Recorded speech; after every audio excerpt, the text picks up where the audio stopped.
Komika Panji Pragiwaksono tengah menjadi sorotan publik setelah video lamanya kembali beredar dan memicu polemik.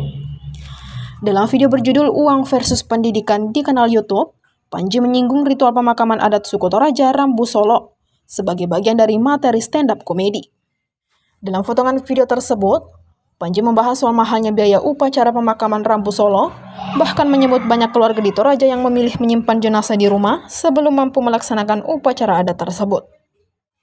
Materi komedi itu disambut tawa penonton, namun kemudian memicu kemarahan masyarakat Toraja yang menilai candaan itu sebagai bentuk pelecehan terhadap ritual suci dan penuh nilai spiritual.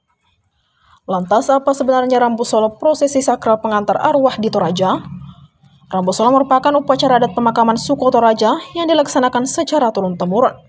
Bagi masyarakat Toraja, Rambu Solo bukan sekedar perayaan duka, tetapi penghormatan terakhir kepada seseorang yang telah meninggal dunia, serta pengantar arwah menuju alam roh.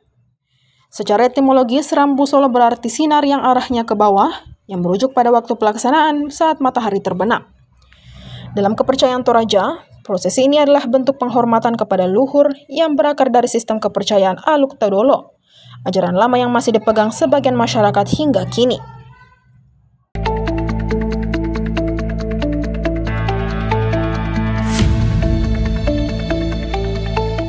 Pemerintah Kota Makassar kembali menegaskan komitmennya dalam memperkuat sektor ekonomi kerakyatan melalui pelaksanaan Gebyar UMKM Fiesta 2025 yang digelar sebagai wadah kolaborasi, inovasi, dan pemberdayaan bagi pelaku usaha mikro, kecil dan menengah atau UMKM. Wakil Wali Kota Makassar Alia Mustika Ilham menuturkan bahwa kegiatan ini bukan sekedar ajang pameran produk lokal, melainkan gerakan bersama untuk memperkuat perekonomian masyarakat dan mendorong kemandirian ekonomi daerah. Alia menegaskan keberadaan UMKM telah terbukti menjadi penopang utama perekonomian nasional maupun daerah, terutama di masa penuh ketidakpastian global.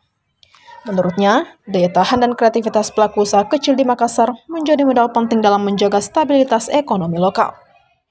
Ia menjelaskan bahwa pemerintah Kota Makassar berkomitmen untuk menciptakan ekosistem usaha yang sehat dan berkelanjutan melalui pendampingan, pelatihan, dan fasilitasi akses permodalan. Kegiatan yang menjadi bagian dari rangkaian HUT 418 Kota Makassar itu, Pemkot menghadirkan berbagai program strategis yang dirancang untuk mempercepat transformasi ekonomi masyarakat, termasuk memperluas jejaring UMKM dan mendorong adopsi digitalisasi bisnis. Alia menyebut bahwa kolaborasi lintas sektor antara pemerintah, dunia usaha, komunitas, dan akademisi menjadi kunci utama dalam membangun fondasi ekonomi kota yang kuat dan inklusif.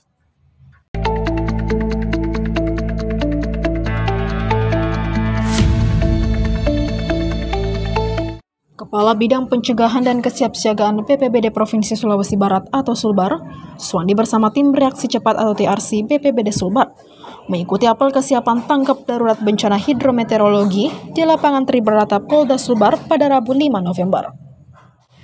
Apel kesiapan ini dipimpin langsung oleh Kapolda Sulbar Irjen Pol Adi Derian Jaya Marta. Kegiatan ini menjadi langkah penting dalam memastikan kesiagaan seluruh unsur kebencanaan, terutama menghadapi potensi cuaca ekstrim dan bencana hidrometeorologi seperti banjir, longsor, dan angin kencang yang berpotensi terjadi di wilayah Sulbar. Kegiatan ini turut melibatkan unsur TNI, Polri, instansi pemerintah, serta relawan kebencanaan sebagai bentuk sinergitas lintas sektor dalam upaya mitigasi dan penanganan darurat bencana. PLT Kalaksa BPBD Sulbar Muhammad Yasir Fattah menyampaikan, kehadiran pihaknya dalam apel kesiapan ini merupakan wujud nyata komitmen menindaklanjuti arahan pimpinan daerah untuk memperkuat siapsiagaan menghadapi dinamika musim hujan. Kegiatan ini juga sejalan dengan arahan dan petunjuk Gubernur Sulbar Suhardi Duka yang menekankan pentingnya kesiapsiagaan lintas sektor dalam menghadapi ancaman bencana hidrometeorologi agar dampak yang ditimbulkan dapat diminimalkan. Dengan adanya apel kesiapan ini, diharapkan koordinasi dan respon cepat seluruh unsur kebencanaan di Sulbar semakin optimal dalam menjaga keselamatan masyarakat.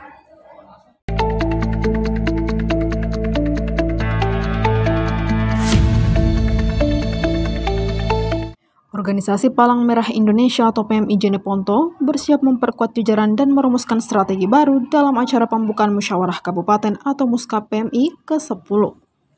Acara ini resmi dibuka oleh Wakil Bupati Jeneponto Islam Iskandar yang juga menjabat sebagai Ketua PMI Jeneponto di Aula Rumah Jabatan Bupati pada Rabu 5 November.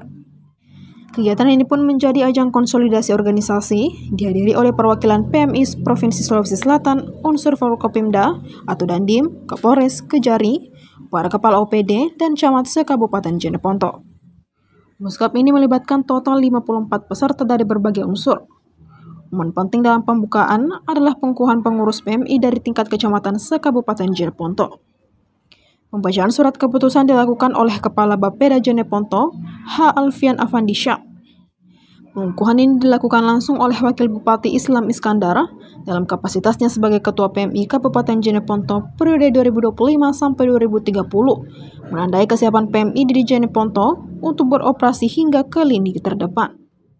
Perwakilan PMI Provinsi Sulawesi Selatan Dr. Pangga Kantoro dalam sambutannya menekankan peran krusial musyawarah dalam menghadapi tantangan kemanusiaan yang semakin kompleks.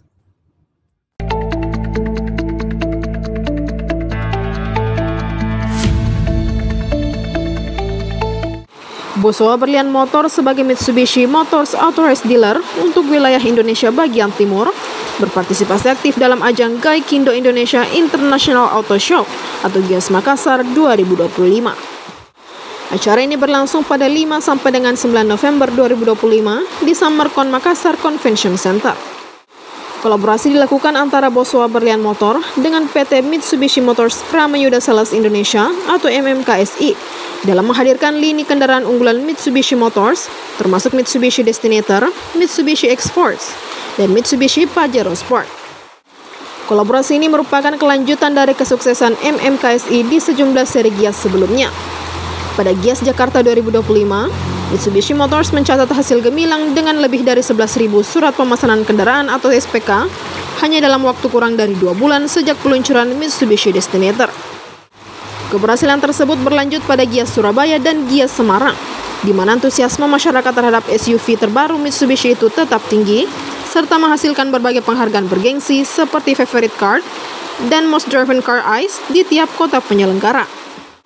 Melanjutkan capaian positif itu, Bosowa Berlian Motor kini menghadirkan semangat yang sama di Makassar, wilayah yang memiliki potensi besar dalam penjualan kendaraan Mitsubishi Motors, terutama di kawasan Indonesia Timur.